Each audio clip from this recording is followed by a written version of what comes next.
अस्सलाम वालेकुम नाज़रीन, आप देख रहे हैं गुलिस्तान न्यूज़ और मैं हूं आपके साथ नदीम इकबाल। इस वक्त मैं रामबन के अंदर हूं। रामबन के अंदर पहली बार क्या है कि एक मेंबर असेंबली ने अपना दफ्तर खोला है। और दफ्तर इसलिए कि लोगों के मुतालबात, मुश्किलात, इशूज़ सुने जाए और उनका जो है हल भी निकाला जाए। कैफेटेरिया रामबन पे दफ्तर खोला है। सर, सबसे पहले तो हम आपको मुबारकबाद पेश करेंगे कि आपने अपना दफ्तर यहाँ पे खोला है। नहीं, मुबारक वाली कोई ज़्यादा तो नहीं मसला है, ये तो हमारा फ़र्ज़ है। और देखें, मतलब कि किसी भी इंस्टीट्यूशन को, किसी भी अगर एक इदारे को अगर चलाना है तो उसके लिए प्रॉपर एक जगह, प्रॉपर एक हो। क्योंकि जब से हम एमएलए बने थे तो कभी लोग मेरे घर में, या कभी हमारा जो जहाँ जब मैं वकालत किया करता था तो उस चैम्बर में, तो वहाँ उस तरीके का एक तो जगह की कमी हो जाती थी और लोगों को उस तरीके का सही से पता भी नहीं चलता था कि आज कहाँ है क्या नहीं। तो एक जो चीफ मिनिस्टर साहब की हमारी एक हिदायत थी और उनका एक था कि जिस तरीके से उन्होंने एक अपना ऑफिस को राब्ता इसका नाम दिया, आपने देखा होगा कि किसी को भी कोई भी परेशानी होती है।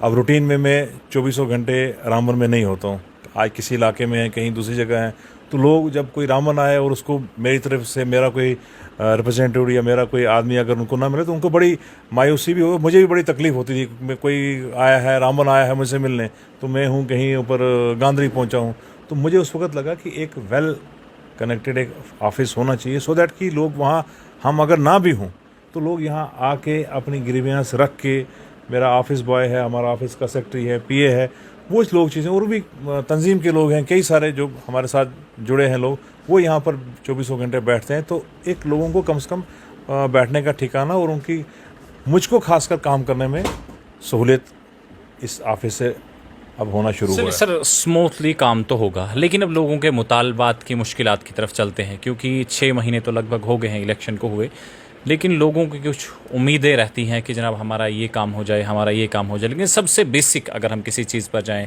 लोगों की सेहत, लोगों की तालीम। सर, तालीमी निज़ाम रामबन के अंदर बेहतर है नहीं, क्योंकि आपने खुद भी देखा, आज भी आपने स्कूल्स का विज़िट किया, स्टाफ की कमी है, अमला की कमी है। इसी तरह से एजुकेशन डिपार्टमेंट के बाद अगर हम हेल्थ डिपार्टमेंट पर आए तो डिस्ट्रिक्ट हॉस्पिटल रामबन की भी हालत बेहतर नहीं है। सर, किस तरह से इन तमाम चीज़ों को बेहतर करने की कोशिश की जाएगी, या किस तरह का तरीकाकार आपने अपनाया है? तो हमने आपको कहा कि शुरू से ही फोकस जो था वो था एजुकेशन पर। उसके बाद मेरा दूसरी चीज़ें हैं, जो रूटीन का डेवलपमेंटल काम है, तो वो तो एक तो चलते रहेगा।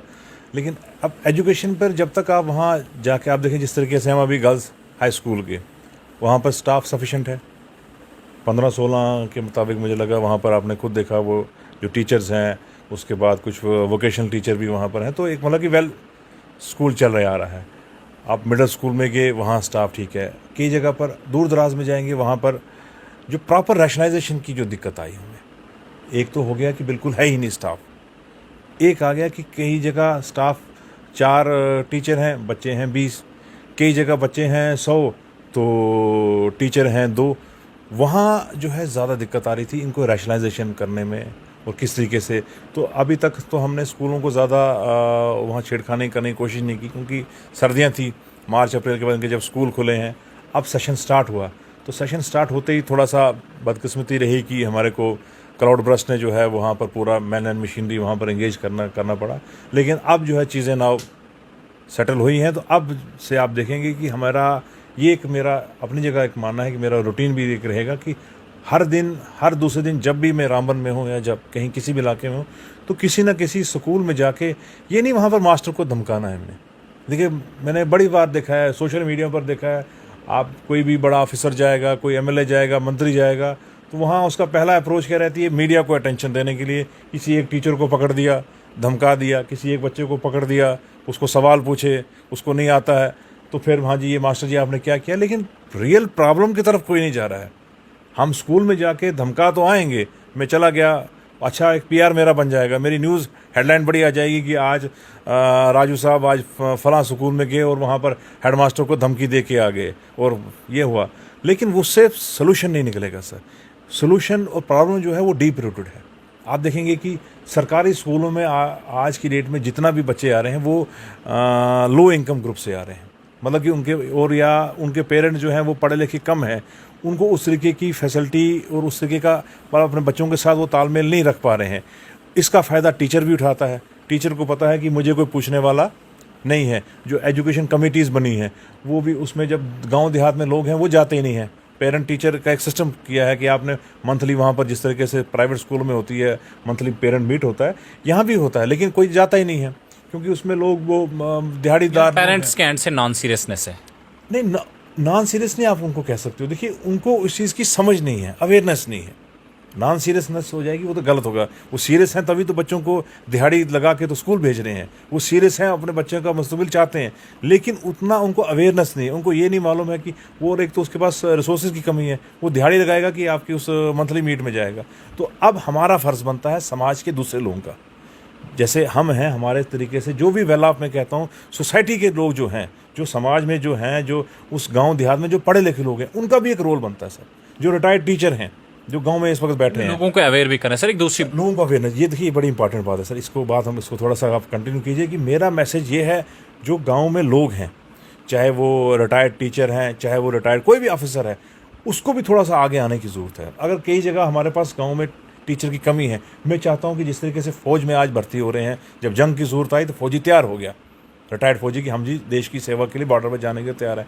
उसी तरीके से मैं लोगों से ये आह्वान करता हूँ, देखिए ये समाज को बदलना है तो सबका रोल बड़ा इंपॉर्टेंट है। ये नहीं कि सिर्फ हम में ही जाके, या एक एमएलए एक मंत्री कुछ नहीं कर सकता सर। जब तक उनको वहाँ लाना है कि आप अगर रिटायर हो गए, आप कुछ टाइम अपना दीजिए, 1-8 घंटा ही दीजिए। जो पढ़े लिखे लड़के हैं 1-8 घंटा ही दीजिए, कोई ज़रूरत नहीं। अगर मेहनताना नहीं मिला फिर भी, ताकि इन सरकारी स्कूलों का, क्योंकि आप बोलोगे कि रात को हम सारे के सारे टीचर भर्ती हो जाएंगी, इम्पॉसिबल, झूठ। हम कैमरे के सामने में हो ही नहीं सकता। इधर आप लाख कोशिश कर दो, आप रातों रात टीचर जो है भर्ती नहीं कर सकते हो, इतने फाइनेंशियल रिसोर्सेज नहीं है।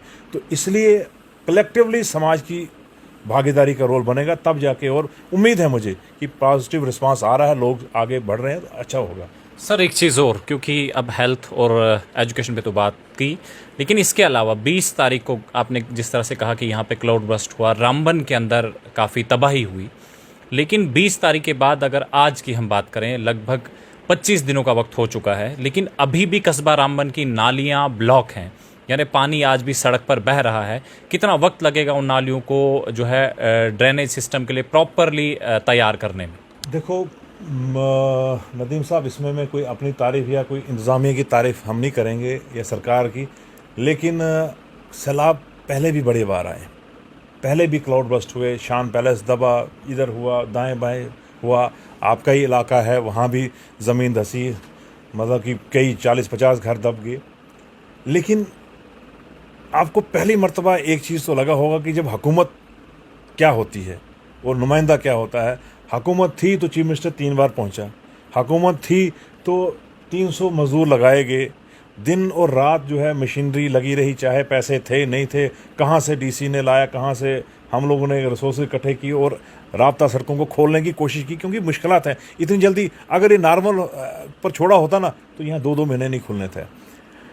कई जगह पर दिक्कत, जो आपने नालियों की बात की सर, 1-2 मैं उनका नाम नहीं लूँगा, लेकिन कुछ लोग ऐसे हैं समाज में जनाब जो फसाद करना जिनका काम है।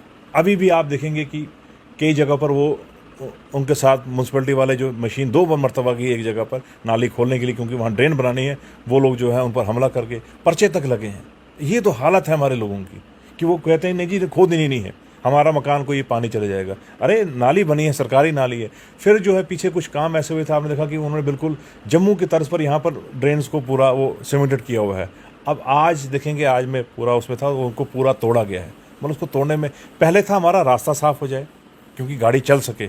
अब जब रास्ते साफ़ हो चुके हैं, अब जो नाली का तोड़ना का काम बड़ा मुश्किल था, वो ब्रेकर से जो है आज सारे वो उखाड़े गए हैं उसमें से, क्योंकि यहाँ मिट्टी इतना भरा हुआ है वो निकल के। तो ये कोई बड़ी दिक्कत बात नहीं है। पानी की थोड़ी दिक्कत आ रही है वार्ड नंबर 3 में, क्योंकि वहाँ पर पहुँचना बड़ा मुश्किल हो रहा है। मुझे लगता है अब हमारा AWB बेचारा जिसने बहुत मेहनत की, उसका नाम लेना बड़ा ज़रूरी है। विशाल थापा, मतलब कि जितनी उसकी तारीफ़ की जाए उस लड़के की, आज वो पहुँच गया है बेचारा, लेकिन एक्सीडेंट बन के, लेकिन उसने दिन और रात नहीं देखा, पूरा दिन खड़े रहे। और हर एक महकमा, मैं उसकी बात नहीं कहूँगा, हर महकमा खड़ा, लेकिन पानी की मैं बात करूँ, उसने काफ़ी मेहनत की, एक्शन ने काफ़ी मेहनत की। अब नया एक्शन आया है तो उसको लेके मैं, मुझे लगता है कल या परसों में उनको फिर से शहर में घुमाऊँगा, ताकि 3 नंबर वार्ड की जो दिक्कत है पानी की वो सॉल्व हो जाए। और बाकी गाँव में भी थोड़ा सा काम शुरू हुआ है, राब्ता सड़कें खुल गई हैं, अब इसका रेजोल्यूशन का काम तो चलेगा टाइम से। सर एक चीज़ और, आपने कहा कि सरकार है तो लोगों की उम्मीदें हरी भरी रहती है। सीएम उमर अब्दुल्ला रामबन के अंदर 3 बार आए फ्लड सिचुएशन को मॉनिटरिंग के लिए, यहाँ पर देखा कि कारकर्दगी किस तरह से है, जो विक्टिम्स हैं उनके लिए किस तरह से कामकाज हो रहा है।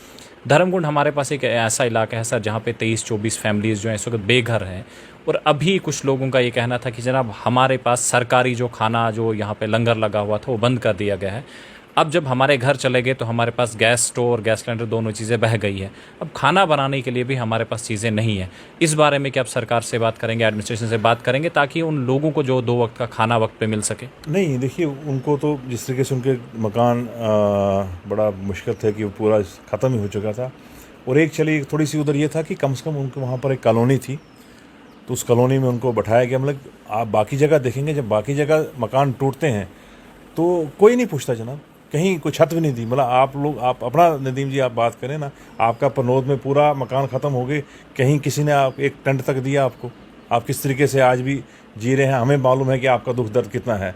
तो उनको कम से कम वहाँ छत मिला, राशन जिस तरीके से चला। अगर कोई इसमें अगर कमी होगी तो हम फिर एडी फूड से हम बात करेंगे कि चलो इनको एक आदमी, क्योंकि एक कैपेसिटी होती है सर कि देखो मैं यहाँ से कैमरे पर आपको झूठ बोल दूंगा कि यार उनको हम पूरे सालों साल खिलाएंगे, वैसा मुश्किल है। लेकिन कोशिश करेंगे कि इनको थोड़ा सा जल्दी रिलीफ पहुँचे ताकि अपनी ज़रूरत की चीज़ें खरीद सके। और कुछ NGOs की भी हम यहाँ एक बहुत दिक्कत है सर, यहाँ हमारे रामबन में आप देखेंगे कि यहाँ एक तो गरीब इलाका है और इस तरीके की समाज में दूसरे लोग भी बड़े कम हैं। कुछ एक आध NGOs हैं, जैसे आप चला रहे हैं, बैतुल माल है, हमदर्द चल रहा है, आपका यहाँ सेवा भारती वाले लोग काम कर रहे हैं।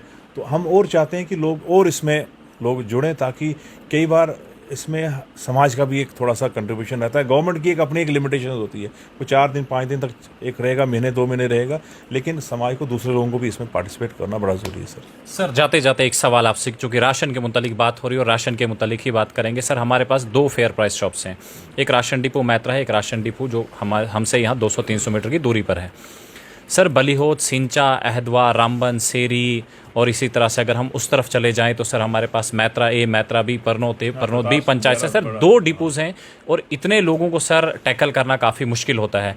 इसमें सर क्या एक्सटेंशन काउंटर खोले जहां पर अलग अलग लोगों को तैनात किया जाए? इसमें देखिए एक्सटेंशन काउंटर जैसे यहाँ अब रामबन में देखेंगे आप, तो मुझे लगता है आपको नज़र आ रहा होगा इस साइड अब थोड़ा सा जो है वो प्रॉपर हो गया, कुछ थोड़ी सी लाइनें कम दिखना शुरू हुई हैं।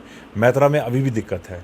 अब आपने देखा होगा कि मैंने असेंबली में भी इस पर बड़ा ज़ोर शोर से वहाँ पर शोर शराबा चलाया जितना भी हमसे हो सकता था।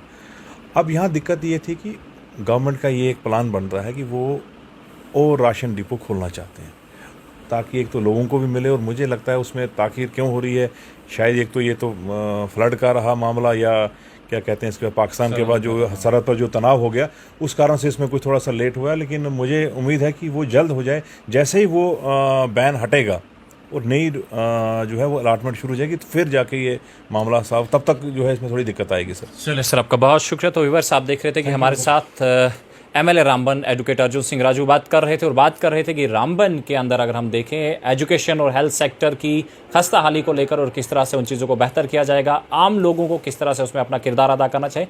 और उसके साथ साथ अगर रामबन के अंदर हम देखें इस वक्त जो सरकारी फेयर प्राइस शॉप्स हैं, जो राशन डिपो हैं, वहाँ पर अगर लोगों को परेशानी है, लेकिन ये उम्मीद, ये यकीन एडवोकेट अर्जुन सिंह राजू ने रामबन के उन लोगों को दिलाया है जो राशन रामबन कैफेटेरिया से हासिल करते हैं या मैत्रा से हासिल करते हैं। यानी बहुत जल्द एक्सटेंशन काउंटर खुलेंगे, लोगों को राहत मिलेगी। फिलहाल आज इस प्रोग्राम में इतना ही, मुझे दीजिएगा इजाज़त। अल्लाह हाफिज़, अस्सलाम वालेकुम।